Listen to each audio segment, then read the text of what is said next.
مل کر کے اگر وہ دیندار بن جاتی ہے، ایک خاندان نہیں 2 خاندان دیندار ہو جاتے ہیں۔ اور ایک مرد اگر تعلیم حاصل کرتا ہے تو ایک مرد اگر تعلیم حاصل کرے گا تو ایک فرد بنے گا، اور عورت اگر تعلیم یافتہ ہوگی تو خود ماں باپ کے خاندان میں تو علم کا چرچا ہوگا ہی، لیکن جہاں وہ جائے گی، جہاں اس کی شادیاں ہوگی، وہاں بھی کیا کہ دین کا چرچا کرے گی اور ان کی اولاد دیندار ہوگی۔ بتایا جاتا ہے بچے کا پہلا مقدم ماں کا گود ہے، بچے کا پہلا مقدم ماں کا گود ہے۔ ماں جس رنگ روپ میں بچے کو ڈھانچے میں ڈھالے گی ویسا بچہ ہوگا۔ بچے کو دودھ لگا دیا ہے، گالی بکتی ہے، غیبت کرتی ہے، چغلخوری کرے گی، تو میرے بھائی بتائے میرے جسم کے خون سے دودھ بنتا ہے اور اس دودھ سے بچے کی نشو و نما، اس کی پرورش ہو رہی ہے۔ تو ہم جب نیک نیتی کے ساتھ بسم اللہ بول کر وضو کر کے بسم اللہ بول کر اگر اپنے بچے کو دودھ پلائیں گے وہ بچہ دیندار ہوگا۔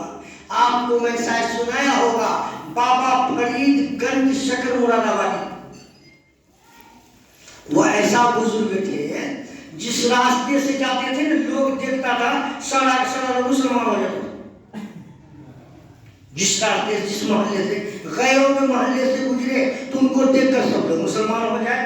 ایک دن کیا کیا وہ لوگ ملا جلا کر کے کورٹ میں کیس کر دیا کہ بھائی ایسا آدمی ہے وہ جدھر سے جاتا ہے تو مسلمان ہو جاتا ہے۔ اس کے خلاف کورٹ میں کیس دائر ہو گیا۔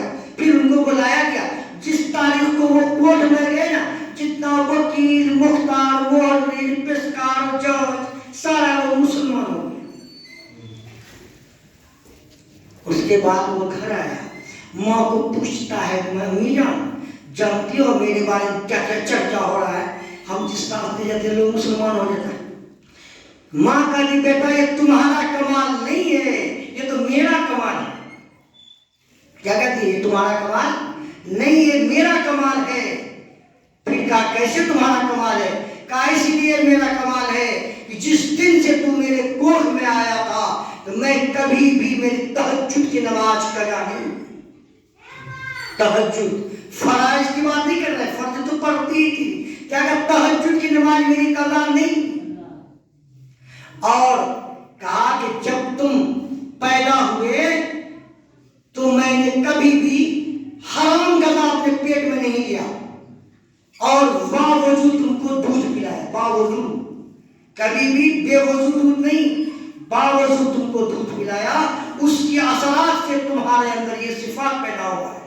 تو میرے بھائی ماں کے کمال سے اولاد بنتا ہے، ماں کے دیندار ہونے سے اولاد بھی دیندار۔ اگر عورت ایماندار ہوگی، دیندار ہوگی، یقین جانیے کہ ہمارے گھر کے اندر نسلوں کے اندر دین ہوگا اور اولاد دیندار ہوگی۔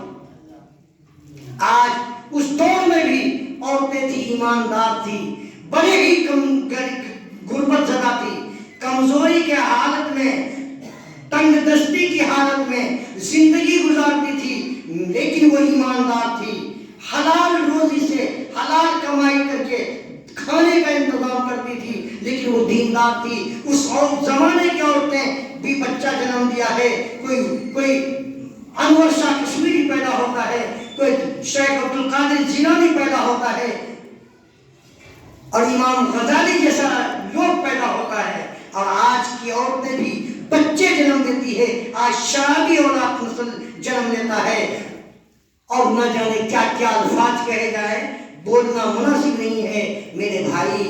کیوں؟ اس لیے کہ عورتوں کے اندر دین نہیں ہے، مردوں کے اندر دین کہاں سے آئے گا؟ اسی لیے ضرورت ہے کہ ہم بھی دیندار بنیں، ہمارے گھر کی عورتیں بھی دیندار بنیں۔ ہم لوگ کوشش کریں، ہم لوگ اپنے بچوں کو تعلیم سے جوڑیں، اس کو جتنا دیندار عورت ہوگی انشاءاللہ اس کے گھر میں دین کا دخول اور دین کا آنا آسان ہوگا۔ آج ہم دیکھتے ہیں ہمارے محلے میں اذان ہوتی ہے، ایک دو عورت بیچاری شاید کسی کو اللہ کا خوف ہو، ایک دو آدمی نماز پڑھ لیتی ہے، ہزاروں کی تعداد میں ہے، سارے لوگ بددینی کے ماحول سے